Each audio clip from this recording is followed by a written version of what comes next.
Hello friends, welcome back to my YouTube channel Shikshan Digital Academy. मध्यकालीन भारतीय इतिहास के अंतर्गत अपने पिछले वीडियो में हमने बात करी थी दिल्ली सल्तनत की प्रांतीय और स्थानीय शासन व्यवस्था की।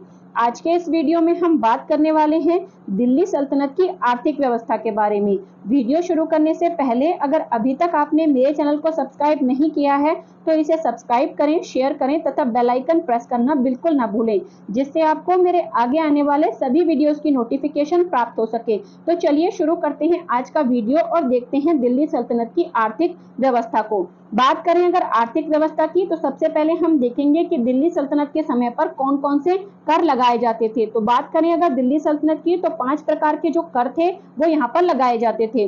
पहला जो था वो था उश्र, जो कि तुर्की मुसलमानों से लिया जाने वाला भूमि कर था, यानी कि कृषि भूमि पर जो कर लगाया जाता था तो उसमें तुर्की मुसलमानों से जो कर लिया जाता था उसको उश्र कहते थे। मुस्लिम कृषकों की जो भूमि थी वो उश्री कहलाती थी। आगे बात करें तो प्राकृतिक साधनों से अगर उनकी भूमि पर सिंचाई होती थी तो वहां से 10% कर लिया जाता था, और अगर कृत्रिम साधनों से सिंचाई होती थी तो वहां से 20% कर लिया जाता था। अगले कर की बात करें तो वो था खुम्स, जिसको माल या गनीमत भी कहते थे। ये क्या होता था, ये लूट का माल होता था, यानी कि जब किसी दूसरे राज्य पर आक्रमण किया जाता था और वहां पर जीतने के बाद जो लूटपाट की जाती थी वहां से जो माल प्राप्त होता था तो उसे खुम्स कहते थे। इसके अलावा इसी के अंतर्गत भूमि में गड़ा हुआ जो खजाना था वो भी आता था, जिसमें राज्य 1/5 यानी कि 20% हिस्सा लेता था, और शेष जो 4/5 भाग यानी कि 80% भाग था उस पर सैनिकों का, यानी कि लूट के माल में सैनिकों का, और जो भूमि में गड़ा हुआ खजाना है उसमें खजाना ढूंढने वाले का अधिकार होता था, तो इसे खुम्स कहते थे। खुम्स के बारे में बात करें तो जो अलाउद्दीन खिलजी और मोहम्मद बिन तुगलक थे, अलाउद्दीन खिलजी और मोहम्मद बिन तुगलक, इन दोनों ने क्या किया, खुम्स का जो माल था उसमें से 4/5 भाग खुद लिया, और जो सैनिक या फिर कोई जो धन था उसको ढूंढने वाला था उसको 1/5 भाग ही दिया, यानी कि अब तक जो होता आया था उसका उल्टा कर दिया। 20% सैनिकों को दिया और 80% राज्य के लिए रख लिया। आगे बात करें तो जो फिरोज शाह तुगलक था, फिरोज शाह तुगलक ने इस्लामी परंपरा के अनुसार पुनः केवल 1/5 भाग ही खुम्स के रूप में राज्य के लिए लिया। इसके बाद यानी कि मोहम्मद बिन तुगलक के बाद जब फिरोज शाह तुगलक शासक बनता है तो वो वापस से इस्लामी परंपरा के अनुसार केवल 1/5 भाग ही राज्य को कर के रूप में लेता है। बाकी जो 80% हिस्सा था वो सैनिकों को या फिर जो खजाना ढूंढता था उनको दे देता है। बात करें अगर सिकंदर लोदी की तो सिकंदर लोदी ने गड़े हुए खजाने में से अपना कोई हिस्सा नहीं लिया था। एग्जाम के लिए ये इंपॉर्टेंट पॉइंट है कि दिल्ली सल्तनत का ऐसा कौन सा सुल्तान था जिसने गड़े हुए खजाने में से कोई भी हिस्सा नहीं लिया था, तो वो सिकंदर लोदी था। अगले कर की बात करें तो वो है खराज। खराज क्या था, तो ये गैर मुस्लिमों से लिया जाने वाला भूमि कर था। अभी हमने ऊपर देखा उश्र क्या था, तुर्की मुसलमानों से लिया जाने वाला कर था, और ये गैर मुस्लिमों से लिया जाने वाला कर था जिसे खराज कहते थे। ये उपज का 1/3 से 1/2 तक होता था, यानी कि 50% तक ये कर कभी कभी लिया जाता था, और अलाउद्दीन खिलजी ने 50% इसको लिया था।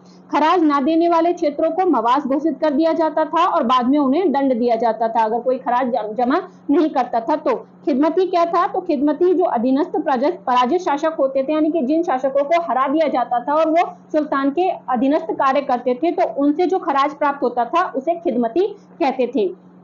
आगे बात करें एक और कर की तो वो था जकात। जकात क्या था, ये मुसलमानों पर धार्मिक कर था, यानी कि मुसलमानों से धार्मिक कर के रूप में वसूला जाता था। ये संपत्ति का 2% या फिर 40वां भाग की दर से लिया जाता था। सिकंदर लोदी ने खाद्यान्नों पर से जकात को हटा दिया था, और ये जो जैसे ये जकात था ये धार्मिक कर था। जैसे कभी कभी आपके एग्जाम में पॉइंट आता है कि इनमें से कौन सा धार्मिक कर है, तो अक्सर हम जजिया में कंफ्यूज हो जाते हैं। तो जजिया क्या था, वो धार्मिक कर नहीं था, जबकि जो जकात था वो धार्मिक कर था। इसके बाद अलावा एक और कर था जो था हके शर्ब या फिर हाबे शर्ब। ये राज्य के साधनों से सिंचित भूमि पर 10% लिया जाता था, यानी कि राज्य के जो साधन होते थे, राज्यों ने जो सिंचाई की व्यवस्था दे रखी थी उससे अगर कोई सिंचाई करता था तो उसको 10% कर देना पड़ता था। फिरोज तुगलक पहला ऐसा सुल्तान था जिसने सिंचाई कर लगाया था। इसके अलावा बात करें फिरोज तुगलक की तो फिरोज तुगलक ने अपने शासनकाल में सिर्फ 4 टाइप के कर थे, बस वही लगाए थे, जैसे जजिया, जकात और जो खराज और तो इस तरह के 4 ही कर लगाए थे। इसके अलावा बात करें एक और कर की, तो एक और कर इसने सिंचाई कर लगाया था, यानी कि बहुत सारे करों को हटाकर इसने 4 टाइप के कर जो कि इस्लामी परंपरा के अनुसार थे, सिर्फ उनको ही रहने दिया था।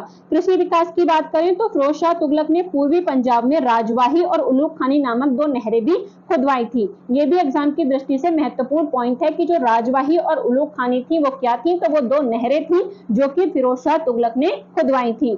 अगर बात करें पहला ऐसा कौन सा सुल्तान था जिसने सिंचाई के लिए नहरें खुदवाई, तो वो गयासुद्दीन तुगलक था, यानी कि दिल्ली सल्तनत का पहला ऐसा सुल्तान जिसने कृषि की तरफ ज्यादा ध्यान दिया और सिंचाई के लिए नहरों खुदवाने का काम किया था।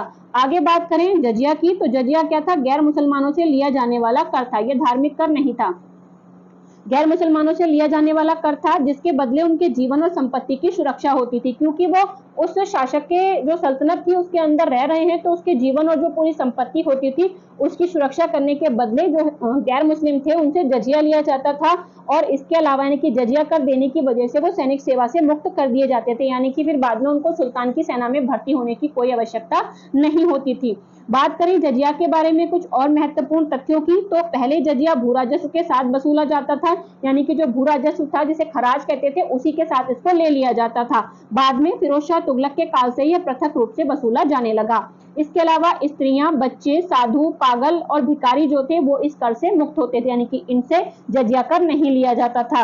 अधिकांश समय ब्राह्मण भी जजिया कर से मुक्त ही थे, परंतु फिरोज शाह तुगलक ने ब्राह्मणों से भी जजिया वसूल किया था। मतलब ब्राह्मण भी इसी कैटेगरी में आते थे जिन पर टैक्स नहीं लगाया जाता था जजिया, लेकिन जो फिरोज शाह तुगलक था उसने ब्राह्मणों से भी जजिया वसूल किया था। ये भी एग्जाम की दृष्टि से बहुत ही महत्वपूर्ण पॉइंट है कि दिल्ली सल्तनत का ऐसा कौन सा शासक था जिसने ब्राह्मणों से भी जजिया वसूला था, तो वो जो फिरोज शाह तुगलक था वो था। भारत में सर्वप्रथम जजिया की बात करें तो वो मोहम्मद बिन कासिम के द्वारा सिंध में 712 ईस्वी में लगाया गया था, यानी कि जब तुर्क आक्रमण हुआ था और मोहम्मद बिन कासिम ने आक्रमण किया था तो उसने सिंध पर जो अधिकार कर लिया था वहां पर उसने पहली बार जजिया कर लगाया था। लोगों की आर्थिक स्थिति के अनुसार जो जजिया कर था उसकी 3 कैटेगरी होती थी। पहली होती थी 48 दिरहम, जिसके पास ज्यादा संपत्ति होती थी उसे 48 दिरहम देना पड़ता था। इसके बाद उससे कम अमीर व्यक्ति को 24 दिरहम और उससे कम वाले को 12 दिरहम देना पड़ता था। तो ये जजिया कर की 3 कैटेगरी थी। आगे बात करें एक और कर अबवाब की। अबवाब क्या होता था, अतिरिक्त कर या फिर उपकर इसे कहते थे। जैसे आजकल के टाइम पे सेस होता है, सेस क्या होता है, कर के ऊपर कर लगाया जाता है। तो ये अबवाब क्या था, एक अन्य प्रकार का उपकर था। इसके अलावा भी कई उपकर होते थे, जैसे गृह कर है, चारागाह कर है और सिंचाई कर है। इस तरह के अतिरिक्त कर भी लिए जाते थे। निसाब की बात करें तो निसाब संपत्ति की वह न्यूनतम मात्रा होती थी जिससे अधिक संपत्ति होने पर जकात देना पड़ता था, यानी कि इतनी संपत्ति है तो उस पर कोई जकात नहीं देना पड़ता था, लेकिन एक निश्चित मात्रा होती थी जिसे निसाब कहा जाता था। उससे ऊपर अगर किसी के पास संपत्ति है तो उसको जकात देना पड़ता था। फिरोज तुगलक ने खराज, जजिया, जकात और खुम्स को छोड़कर बाकी सभी करों को हटा दिया था। इसके अलावा इसने एक सिंचाई कर और लगाया था। इसके टाइम पे सिर्फ 5 ही कर हमें देखने को मिलते हैं। अब बात करते हैं खालसा भूमि की। तो खालसा भूमि क्या होती थी, सुल्तान के प्रत्यक्ष अधिकार में रहने वाली भूमि खालसा भूमि कहलाती थी, यानी कि जिस पर राज्य का या फिर कहें सुल्तान का सीधा कंट्रोल होता था। सुल्तान की निजी आय खालिसा या फिर इमलाक कहलाती थी। इजारेदारी या फिर जो मुक्ता व्यवस्था थी सर्वप्रथम खालसा भूमि पर ही लागू की गई थी। इजारेदारी या मुक्ता व्यवस्था क्या थी, यानी कि किसी व्यक्ति को वो क्षेत्र दे दिया जाता था और वो वहां से टैक्स वसूल करके शासक को देता था। खालसा भूमि का जो राजस्व था वो आमिल नाम के एक अधिकारी के द्वारा सीधे केंद्रीय खजाने में जमा किया जाता था। यानी कि अगर कहें कि आमिल कौन था, तो आमिल क्या था, जो मतलब केंद्रीय खालसा भूमि होती थी उस पर से जो टैक्स वसूल करता था वो अधिकारी आमिल होता था। अलाउद्दीन खिलजी ने सैनिकों को इक्ता तथा जागीरों के स्थान पर नगद वेतन देकर इक्ताओं के विस्तार पर रोक लगाई थी और खालसा भूमि का विस्तार किया था। अभी तक क्या था, जो सैनिक सेवा प्रदान की जाती थी उसके बदले जो राजा थे वो या तो उनको इक्ता दे देते थे या फिर जागीरें दे देते थे, जिसके बदले वहां से जो रेवेन्यू इकट्ठा होता था उसको वो अपनी सैलरी के रूप में रख लेते थे और बाकी जो एक्स्ट्रा रेवेन्यू होता था उसको खजाने में जमा करा देते थे। लेकिन अलाउद्दीन खिलजी ऐसा पहला शासक था जिसने इक्ता और जागीरें बांटना बंद कर दिया और सैनिकों को नगद वेतन दिया, जिससे जो टैक्स था वो सीधे उसमें आता था। यानी कि उसने इक्ताओं के विस्तार पर रोक लगाई, यानी कि इक्ताएं बांटना बंद कर दिया। और जो इससे क्या हुआ, इससे जो खालसा भूमि थी यानी कि जो सुल्तान था उसके डायरेक्ट कंट्रोल में आने वाली जो भूमि थी उसका विस्तार हो गया, क्योंकि वो नगद वेतन उसने देना शुरू कर दिया था। अब बात करते हैं भूमि की पैमाइश की, कि भूमि की पैमाइश कैसे होती थी। तो अलाउद्दीन खिलजी ही ऐसा पहला मुस्लिम शासक था, यानी कि पहला भारतीय मुस्लिम शासक था जिसने पहली बार भूमि की पैमाइश कर वास्तविक आय के आधार पर राजस्व निश्चित किया था। यानी कि अलाउद्दीन खिलजी ने ही पहली बार क्या किया था, जो भूमि होती थी उसकी पैमाइश यानी कि नाप कराकर, और कितनी भूमि है और किस तरह का उस पर अनाज उगता है और किस तरह से उस पर टैक्स वसूला जाए, इस सब का कार्य किया था। और यानी कि वास्तविक आय के आधार पर राजस्व को निश्चित किया था। अन्य जो सभी सुल्तान थे इसके अलावा वो अनुमान के आधार पर ही लगान निश्चित कर देते थे, जिसे नरक, मुक्ताई या फिर कनपूत कहते थे। यानी कि ये जो तीन शब्द आपको दिख रहे हैं ये भी क्या हैं, जो पैमाइश होती थी या जो मतलब राजस्व होता था उसी से संबंधित हैं। इसके अलावा बात करें गयासुद्दीन तुगलक की, तो गयासुद्दीन तुगलक ने जो भूमि पैमाइश थी उसको त्याग कर पुनः बटाई के आधार पर लगान वसूल किया था। अलाउद्दीन खिलजी के बाद ये शासक बनता है गयासुद्दीन तुगलक, तो इसने वापस से जो भूमि पैमाइश की प्रथा अलाउद्दीन ने शुरू की थी उसको समाप्त कर देता है और वापस से जो पुराना पैटर्न चल रहा था बटाई वाला उसी के आधार पर लगान वसूल किया। इसके अलावा यह आदेश भी दिया था कि भू राजस्व जो था वो एक साल में 1/10 या फिर 1/11 ही बढ़ाया जाए, इससे ज्यादा ना बढ़ाया जाए। मोहम्मद बिन तुगलक की बात करें तो मोहम्मद बिन तुगलक और सिकंदर लोदी ने अलाउद्दीन खिलजी की तरह भूमि की पैमाइश के आधार पर लगान लिया था। यानी कि अगर आपके एग्जाम में प्रश्न आता है कि कौन कौन से ऐसे शासक थे जिन्होंने भूमि की पैमाइश के आधार पर जो लगान था उसको लिया, तो एक तो अलाउद्दीन खिलजी था, दूसरा मोहम्मद बिन तुगलक और तीसरा सिकंदर लोदी था। आगे बात करें भूमि की पैमाइश को, तो भूमि की पैमाइश को मसाहत कहा जाता था। ये इंपॉर्टेंट पॉइंट है कि मसाहत क्या था, तो भूमि की पैमाइश को कहा जाता था। पैमाइश के बदले जरीबाना यानी कि भूमि सर्वेक्षण शुल्क भी लिया जाता था। जो जरीबाना क्या था, भूमि की माप करने के लिए जो टैक्स लिया जाता था उसे जरीबाना कहते थे। आप बात करें बिस्वा की, तो बिस्वा क्या थी, भूमि की इकाई थी, यानी कि भूमि पैमाइश की मानक इकाई थी। बिस्वा बीघा का 1/20 भाग होती थी। तो ये तीनों ही पॉइंट बहुत ही महत्वपूर्ण है एग्जाम की दृष्टि से कि मसाहत, जरीबाना और बिस्वा क्या थे। आगे बात करते हैं राजस्व वसूली की। राजस्व वसूली की बात करें तो मोहम्मद बिन तुगलक ने संपूर्ण राज्य की आय का जो आय और व्यय थी उसका लेखा जोखा तैयार कराने की, ये पहला शासक था जिसने ये कार्य करवाया कि पूरे राज्य में कितनी इनकम हो रही है और राजा का कितना खर्च हो रहा है। तो ये पहला शासक था जिसने ऐसा कार्य करवाया था। ठेकेदारी पर राजस्व वसूली को मुक्ता या मुकाता या फिर इजारेदारी व्यवस्था कहा जाता था। यानी कि मतलब कोई भी एक एरिया किसी व्यक्ति को दे दिया जाता था ठेके पे कि आप इस एरिया से टैक्स कलेक्ट करके क्या करेंगे, जो कोष है उसमें जमा करेंगे, तो उसी व्यवस्था को मुक्ता या फिर इजारेदारी प्रथा कहा जाता था। लोधी शासकों के समय मुक्ता को वजेदार कहा जाने लगा था। यानी कि यही जो इजारेदार था या फिर जो मुक्ता था इसी को लोधी शासकों के समय वजादार कहा गया था। अधिशेष भू राजस्व की बात करें, यानी कि अधिशेष भू राजस्व क्या होता था, जैसे मान लो कि कहीं पे राजा ने किसी व्यक्ति को नियुक्त किया है, यानी कि कोई जागीरदार है या कोई वजहदार जो भी है वो है। अब वो क्या करेगा, क्योंकि उसको अपनी सैलरी भी उसी एरिया से जो टैक्स उसने कलेक्ट किया है उसमें से निकालनी है, तो टैक्स कलेक्ट करने के बाद जब वो अपनी सैलरी उसमें से निकाल लेता था उसके बाद जो टैक्स बचता था उसे फवाजिल कहते थे। यानी कि अधिशेष भू राजस्व को फवाजिल कहते थे। ये इंपॉर्टेंट पॉइंट है। सल्तनत काल में कृषक ही भूमि के स्वामी होते थे। राजा या जो जागीरदार थे उनको केवल उपज का हिस्सा लेने का अधिकार प्राप्त था, जो जमीन थी वो कृषकों की ही होती थी। नानकार भत्ते के रूप में अतिरिक्त लाभ भी जमींदारों को दिया जाता था। इसके अलावा बात करें जो गांव के जो जागीरें होती थी उनमें टैक्स कौन वसूल करता था, तो एक होता था खुद, यानी कि 3 टैक्स वसूल करने के अधिकारी होते थे। एक था खुद जो कि गांव का राजस्व एकत्र करने वाला अधिकारी था, दूसरा था मुकद्दम जो कि गांव का मुखिया होता था, और तीसरा था चौधरी जो कि 100 गांव या फिर परगनों का प्रमुख अधिकारी होता था।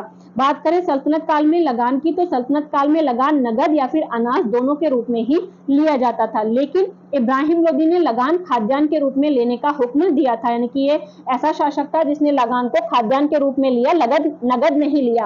अलाउद्दीन खिलजी ने बकाया भू राजस्व वसूल करने के लिए दीवाने मुस्तखराज नाम का एक विभाग भी बनाया था। मतलब प्रांतों पर जो बहुत सारा जो राजस्व था वो पहले का बकाया रह रहा था, यानी कि जो अधिकारी थे उसको कलेक्ट नहीं कर पा रहे थे, तो ऐसे जो बकाया राजस्व था उसकी वसूली करने के लिए अलाउद्दीन खिलजी ने एक नए विभाग का गठन किया था, जो कि था दीवाने मुस्तखराज। ये इंपॉर्टेंट पॉइंट है। अलाउद्दीन के समय लगान बहुत ही सख्ती से वसूल किया जाता था। अलाउद्दीन ने प्रांतों से अधिशेष भू राजस्व को इकट्ठा करने के लिए हजारों की संख्या में आमिल, मुतशरिफ, मुहासिल, गुमाश्ता, नवसिंध यानी कि लिपिक, इसके अलावा सरहंद नामक कई अधिकारी नियुक्त किए थे जो अधिशेष भू राजस्व था उसको इकट्ठा करने का काम करते थे।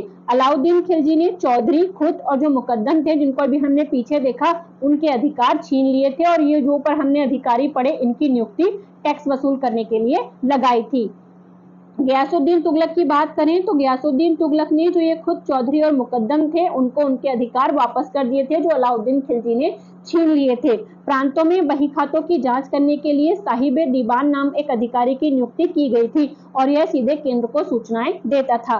फिरोज तुगलक ने इक्ता को पुनः वंशानुगत करके उसके स्थानांतरण पर रोक लगा दी और सैनिकों को वेतन के बदले जागीर या फिर भूमि अनुदान देना फिर से शुरू कर दिया। अभी हमने ऊपर देखा कि जो अलाउद्दीन खिलजी था उसने नगद वेतन देना शुरू किया था और जागीरें देना बंद कर दिया था, लेकिन जब फिरोज शाह तुगलक आता है तो वो वापस से इक्ता को वंशानुगत कर देता है, यानी कि जिसके पास अभी वो इक्ता है उसके बाद उसके बेटे के पास जाएगी और उसके बाद उसके बेटे के पास जाएगी, यानी कि उनका हस्तांतरण करना भी बंद कर दिया था और वो वंशानुगत कर दी थी। साथ ही साथ जो नगद वेतन सैनिकों को दिया जाता था उसको भी बंद कर दिया था और उसके बदले वापस से जागीर या फिर जो भूमि अनुदान था उसको देना शुरू कर दिया था। फिरोज शाह तुगलक के काल में सर्वाधिक इक्ता या भूमि अनुदान प्रदान किए गए थे, यानी कि फिरोज शाह तुगलक ऐसा पहला शासक था जिसके टाइम पे सबसे ज्यादा इक्ता या फिर भूमि अनुदान दिए गए थे। मोहम्मद बिन तुगलक ने इक्ता व्यवस्था में सुधार करने के लिए वली उल खराज नामक एक नए पद का गठन किया था और वली और जो मुक्ता थे यानी कि जो अमीर का पद था उसको अलग अलग कर दिया था ताकि इक्ता व्यवस्था में कुछ सुधार किया जा सके। अब बात करते हैं कुछ अन्य महत्वपूर्ण तथ्यों की जो कि दिल्ली सल्तनत की आर्थिक व्यवस्था से संबंधित हैं। हक खोती क्या था? तो जो मुकद्दम, चौधरी और खुद होते थे जो कि मध्यस्थ वर्ग थे, यानी कि किसानों से राज्य जो टैक्स था उसको वसूल करके राज्य को देते थे, तो उनको उनके परिश्रम के बदले में जो मिलता था उसे हक खोती कहा जाता था। कहने का मतलब जो वो किसानों से टैक्स कलेक्ट कर रहे हैं उसके बदले में जो उन्हें एक वेतन या फिर मानदेय मिलता था उसको हक खोती कहा जाता था। हक खोती नगद नहीं मिलता था बल्कि मुक्त भूमि के रूप में दिया जाता था, यानी कि इसमें नगद नहीं दी जाती थी बल्कि कोई भूमि का टुकड़ा दे दिया जाता था जिस पर टैक्स नहीं वसूला जाता था, यानी कि वो मुकर मुक्त भूमि होती थी। आगे बात करते हैं किस्मत खोती की। तो किस्मत खोती क्या था? मुकद्दम, चौधरी और जो खुद थे जैसे जो मध्यम वर्ग थे जो किसानों से उपज का कुछ हिस्सा लेते थे उसे किस्मत खोती कहा जाता था। यानी कि एक तो उनको जो वो काम कर रहे थे टैक्स वसूलने का उसके बदले में मिल रहा है तो वो था हक खोती। यहाँ पर वो जो किसान वर्ग थे उनसे ही कुछ हिस्सा ले लेते थे तो उसको किस्मत खोती कहा जाता था। इसके बाद था करकात। यदि किसी व्यक्ति की मृत्यु बिना उत्तराधिकारी छोड़े हो जाती थी तो उसकी संपत्ति को सरकारी कोष में जमा कर लिया जाता था जिसे करकात कहा जाता था। आगे बात करते हैं जिहाद की। तो जिहाद क्या था? एक जिहाद होता है अलग, ये जिहाद है। तो जिहाद क्या था? निर्धारित करों के अतिरिक्त जो एक व्यय कर होता था उसे जिहाद कहते थे। इसके अलावा रणाका भूमि, तो सुल्तान के अधीनस्थ जो हिंदू शासक थे उनके अधिकार में रहने वाली जो भूमि होती थी उसे रणाका भूमि कहा जाता था। इसके बाद था तकाबी ऋण। तकाबी ऋण एग्जाम की दृष्टि से बहुत ही महत्वपूर्ण है। तो तकाबी ऋण क्या था? मोहम्मद बिन तुगलक ने कृषकों को सौंधार या फिर तकाबी ऋण प्रदान किया था। तकाबी ऋण राज्य की तरफ से दिया जाता था जिस पर कोई ब्याज नहीं लिया जाता था, यानी कि बिना ब्याज के जितना पैसा होता था, जितना आपने लिया है राज्य से बस उतना ही वापस करना होता था, तो इसे तकाबी ऋण कहते थे। यह ऋण चौधरी, मुकद्दम जो थे उनके माध्यम से दिया जाता था जो ऋण के गारंटर भी होते थे, यानी कि ऋण चुकाया जाएगा इस बात की गारंटी चौधरी खुद और जो मुकद्दम थे वो देते थे, बस इस पर ब्याज नहीं लिया जाता था और ये कार्य मोहम्मद बिन तुगलक ने शुरू कराया था और इसे तकाबी या फिर सौंधार ऋण कहते थे। बात करें इसकी आगे तो जो फिरोज शाह तुगलक था उसने तकाबी ऋण को अपने वजीर खाने जहां तेलंगानी के कहने पर माफ कर दिया था। मोहम्मद बिन तुगलक ने इसको शुरू किया था। मोहम्मद बिन तुगलक की मृत्यु के बाद जब फिरोज शाह तुगलक शासक बनता है तो किसानों पर बहुत सारा क्या था, तकाबी ऋण बाकी था, लेकिन इसने अपने जो वजीर था खाने जहां तेलंगानी, उसके कहने पर उसको माफ कर दिया था, यानी कि उन किसानों को ब्याज के अलावा जो मूलधन था उसको भी चुकाने की जरूरत नहीं थी। तो इस तरह से आज के इस वीडियो में हमने बात करी दिल्ली सल्तनत की जो आर्थिक व्यवस्था थी उसके बारे में। इससे अगले वीडियो में हम बात करेंगे दिल्ली सल्तनत की सैनिक व्यवस्था के बारे में। अगर आप इसी तरह से मेरे साथ मध्यकालीन भारत का इतिहास पढ़ना चाहते हैं तो बने रहिए मेरे साथ। Thank you for watching.